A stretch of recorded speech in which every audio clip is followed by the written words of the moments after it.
Estas férias leve o Observador no bolso. Na praia, no campo ou entre viagens, acompanhe toda a atualidade sem limites. Assine com 40€ de desconto e habilite-se a ganhar uma estadia de 2 noites num dos hotéis boutique da Small Portuguese Hotels. Este verão, desligue da rotina, não da informação. Assine em observador.pt.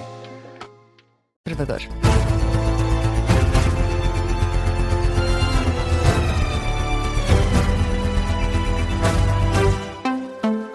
O Jornal das Duas, com a edição de Carlos Pedro. E Carlos, o Ministro da Administração Interna, dá esta tarde, pela primeira vez, esclarecimentos públicos sobre as polémicas que o envolvem. É uma conferência de imprensa marcada para as 6 da tarde no Ministério da Administração Interna e que vai ser acompanhada aqui na Rádio Observador.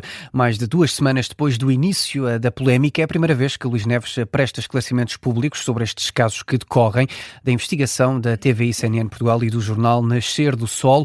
1 hora antes desta conferência de imprensa, Luís Montenegro, o Primeiro-Ministro, recebe José Luís Carneiro em São Bento. O líder do PS tinha pedido ontem uma reunião urgente com o chefe de governo para debater este tema. Sobre este assunto, no contracorrente da Rádio Observador, esta manhã, o antigo deputado social-democrata Miguel Relvas deixa críticas ao Presidente da República, diz que falta atitude a António José Seguro. Se o Presidente da República, numa matéria como estas, não toma uma decisão, pelo menos, e não tem que ser pública, se não toma uma decisão, o Presidente da República não tem funções, não tem que governar, não tem que gerir o dia-a-dia, mas tem que zelar pelo prestígio e pelas instituições.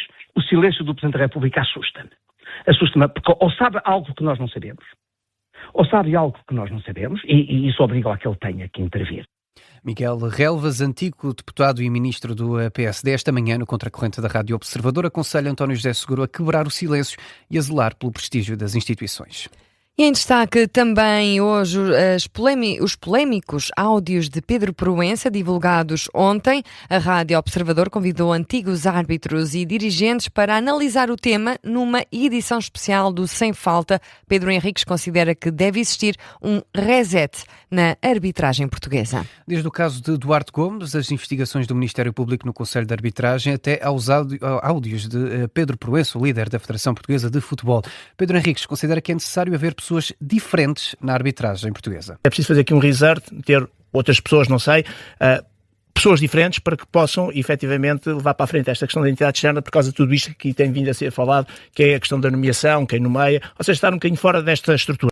Também o ex-dirigente do Sporting, Dias Ferreira, diz que as coisas têm de mudar, fala num problema que já existe há muito tempo e não em casos e casinhos. O problema da arbitragem não é isto que se está a verificar agora. O problema da arbitragem é um problema que vem de trás e que não se vai resolver enquanto isto não for mudado. Porque preocupamos em discutir disto, o jogo do lance daqui e da quatro, mas não discutimos o fundo da questão.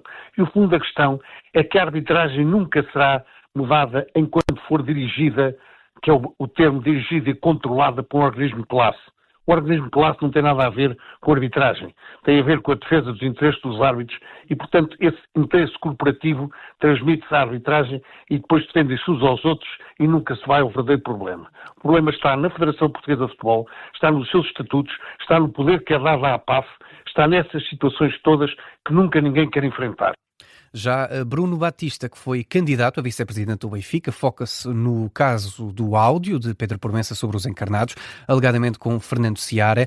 Bruno Batista aponta para um caso gravíssimo e diz que fica com a ideia que Proença tem informações sobre as águias. A ideia que eu fico é que Pedro Proença tem informação sobre o Benfica, comprometedora, e que defendeu o Benfica nestes inquéritos ou nestas instruções. E isto para mim é gravíssimo. É gravíssimo porque aquilo que se espera de alguém com responsabilidade é não só a isenção, como a responsabilidade de dizer a verdade em todos os fóruns onde participa. Sim. Como benfiquista, não quero que o Benfica seja protegido por ninguém, quero que o Benfica seja tratado com a verdade esportiva como todos os clubes, e não pode estar refém de ninguém que sabe ou não sabe informações. Eu quero é que a verdade saiba sempre. Então, parece-me gravíssimo este tom de ameaça e este tom de prepotência e de poder sobre o Sport Lisboa e Benfica.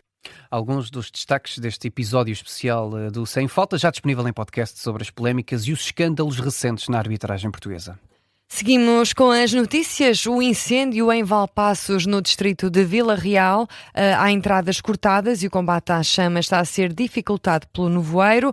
Alerta da Proteção Civil. São duas estradas cortadas, a Nacional 206 entre Valpaços e Boça, no concelho de Mirandela, e também a Estrada Municipal 544 entre as localidades de Poçacos e Fornos do Pinhal, em Valpaços. As autoridades avisam que a alternativa para esta segunda via é a Estrada Municipal 543. Ao longo da manhã, os meios de combate foram reforçados no incêndio em Valpaços, mas o nevoeiro não dá tréguas e dificulta o trabalho dos meios aéreos. É o que indica Artur Mota, comandante subregional de Emergência e Proteção Civil do Alto Tâmega e Barroso. Estamos com muito pouca visibilidade. Só temos ali uma parte no flanco esquerdo que temos alguma visibilidade. Conseguimos empenhar lá os meios aéreos que estavam destinados para este teatro de operações. Estão todos a fazer combate nessa zona porque é a única que é possível neste momento. Mesmo assim tínhamos mais meios aéreos já previstos e a caminho do TO tivemos que lhe dar volta porque não conseguem atuar, não há condições de segurança. Temos esperança que agora, a seguir ao almoço, que levante um bocadinho a neblina e que se consiga meter os meios a combate. O comandante subregional de Emergência e Proteção Civil do Alto Tâmega e Barroso, Artur Mota, à SIC Notícias. Mais de 400 operacionais, apoiados por 5 meios aéreos, combatem esta hora as chamas que consomem uma zona de mato, sem localidades em perigo, diz a Proteção Civil. Entretanto, as equipas enviadas pela Proteção Civil para ajudar no combate aos incêndios de Espanha e França já estão de regresso ao país. E precisamente em Espanha permanecem 10 incêndios florestais ativos. Pedro Sánchez diz que as próximas 12 horas vão ser decisivas. O presidente do governo espanhol diz que as situações mais preocupantes, Ávila e Madrid, estão agora mais favoráveis, mas realça que as próximas horas serão decisivas graças à aproximação de uma nova onda de calor. O líder do executivo espanhol fez esta manhã um balanço dos focos que estão a afetar o país. Agora mesmo temos 10 incêndios. Nesta altura temos 10 incêndios florestais ativos em Espanha. Continuamos a trabalhar. Creio que as próximas 12 horas vão ser muito importantes e decisivas no que diz respeito à consolidação do trabalho feito pelo Sistema Nacional de Proteção Civil. E esse é agora o nosso principal objetivo e a nossa prioridade.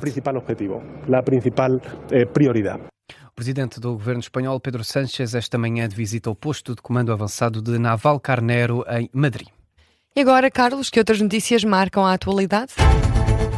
A Ministra do Trabalho remete para a Concertação Social uma eventual revisão do salário mínimo no próximo ano. Maria do Rosário Palma Ramalho prestou declarações aos jornalistas esta manhã para dizer que, a haver uma revisão do salário mínimo, é preciso haver negociações na Concertação Social. A Ministra lembra também que há metas que estão definidas para o próximo ano, no que toca à revisão em alta do valor pago aos trabalhadores, num acordo subscrito pelo Governo. O cabaz alimentar voltou a subir e ultrapassa agora os 250 euros. O balanço é da DECO Proteste, com base nos preços de 63 bens essenciais.